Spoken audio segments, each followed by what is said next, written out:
कदीम ज़माने की बात है। बगदाद की सल्तनत पर एक बहुत ही नेक और न्यायप्रिय बादशाह सुल्तान मलिकुस सालेह राज करता था। उसका मामूल था कि वो अक्सर रातों को भेस बदलकर अपनी रियाया का हाल जानने के लिए निकलता था। उसे लगता था कि महलों की ऊंची दीवारों के पीछे बैठकर गरीबों का असली दर्द नहीं जाना जा सकता।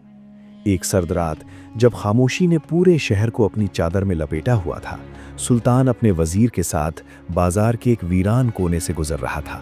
तभी उसे एक अजीबो-गरीब आवाज़ सुनाई दी। एक फकीर, जो देखने में नाबीना यानी अंधा लग रहा था, जोर जोर से पुकार रहा था, ऐ अल्लाह के बंदो, मुझ पर रहम करो, मुझे खैरात दो, लेकिन खैरात देने से पहले मेरे चेहरे पर एक जोरदार तमाचा मारो या मुझे कोड़ा रसीद करो।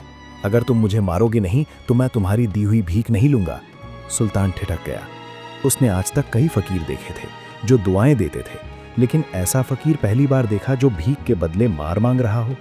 सुल्तान ने वजीर को इशारा किया और फकीर के पास गया। उसने अपनी जेब से सोने का एक सिक्का निकाला और फकीर के हाथ पर रख दिया।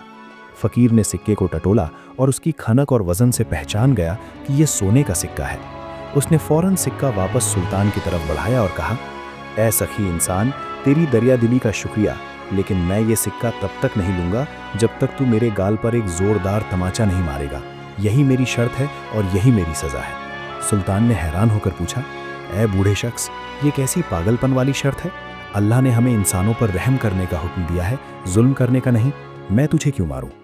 फ़कीर ने आह भरी और कहा, तो फिर अपनी दौलत अपने पास रखो। मैं भूखा सो जाऊंगा, लेकिन बिना सज़ा पाए किसी का एहसान नहीं लूंगा। सुल्तान का तजस्सुस यानी क्यूरियोसिटी अब हद से बढ़ चुकी थी।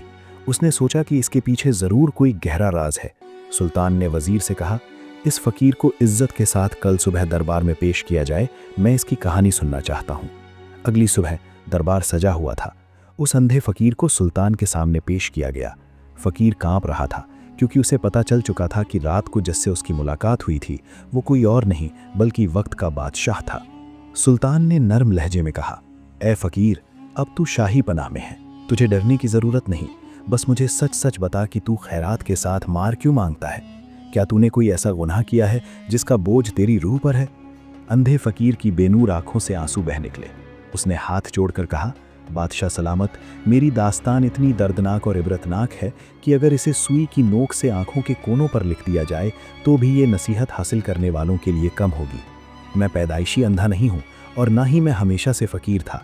ये सब मेरे अपने हाथों की कमाई है। ये अमानत में ख़यानत का अंजाम है। सुल्तान ने कहा, बयान कर, हम सुन रहे हैं। फ़कीर ने एक लंबी सांस ली और अपनी कहानी शुरू की। जहाँपनाह, मेरा नाम अब्दुल्ला है।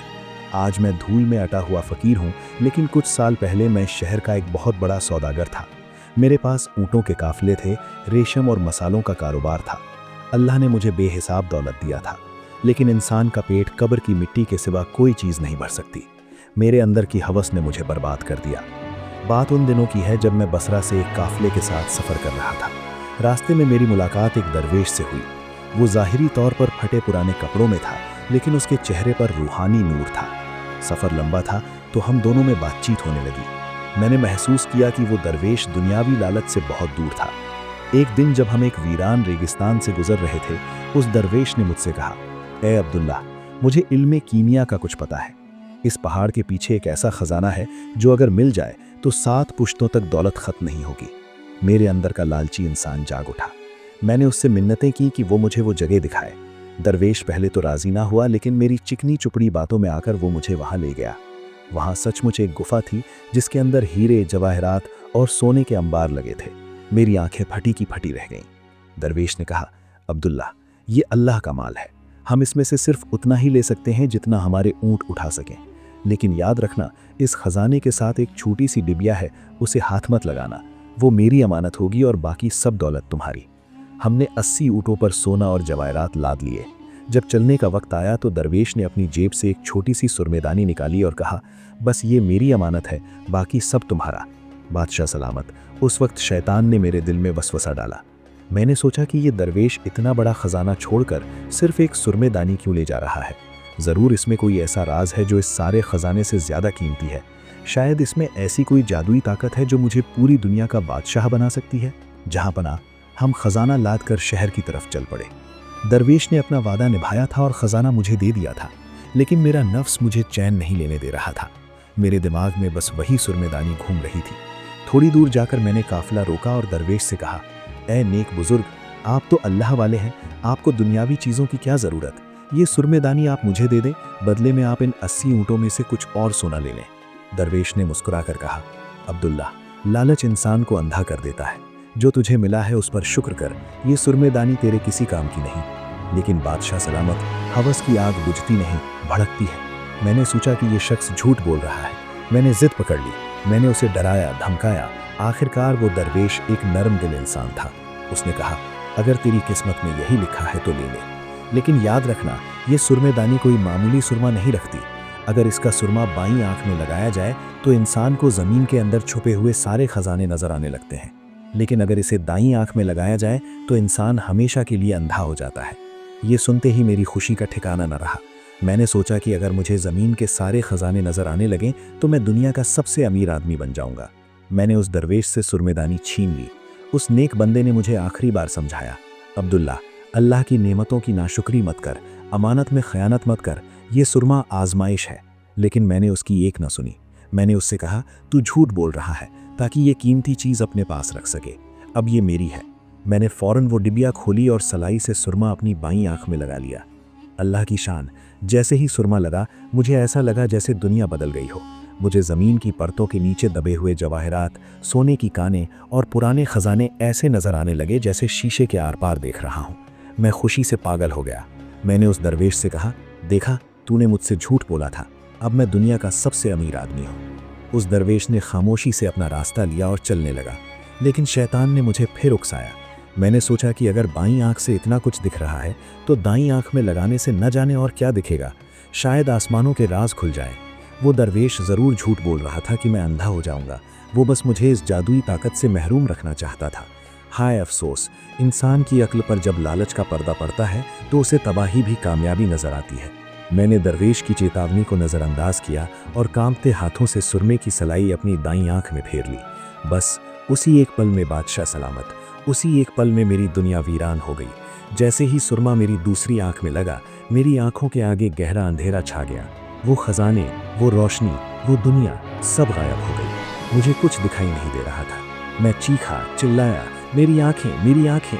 मैंने उस दरवेश को आवाज़ दी, ऐ अल्लाह के बंदे, मुझे बचा ले, तू सच कहता था, मैं अंधा हो गया। लेकिन तब तक बहुत देर हो चुकी थी। जब मुझे होश आया तो ना वो दरवेश वहाँ था और ना ही वो 80 ऊँटों का खजाना। सब कुछ गायब हो चुका था। वो दरवेश शायद कोई फरिश्ता था या अल्लाह की तरफ से भेजा गया इम्तिहान, और मैं उस इम्तिहान में बुरी तरह फेल हो चुका था। वो खजाना जो मुझे मिला था वो भी मेरे हाथ से निकल गया, क्योंकि मैं उसे देख ही नहीं सकता था और रेगिस्तान के लुटेरे उसे लूट ले गए। मैं वहाँ रेगिस्तान में अकेला, भूखा, प्यासा और अंधा पड़ा रहा। मुसाफिरों के एक काफिले ने मुझे वहाँ पड़ा देखा और तरस खाकर मुझे बगदाद वापस ले आए। मैं अपने ही शहर में, जहाँ मैं कभी रईस ज़्यादा था, अब एक भिखारी बन गया। ये है मेरा गुनाह बादशाह सलामत।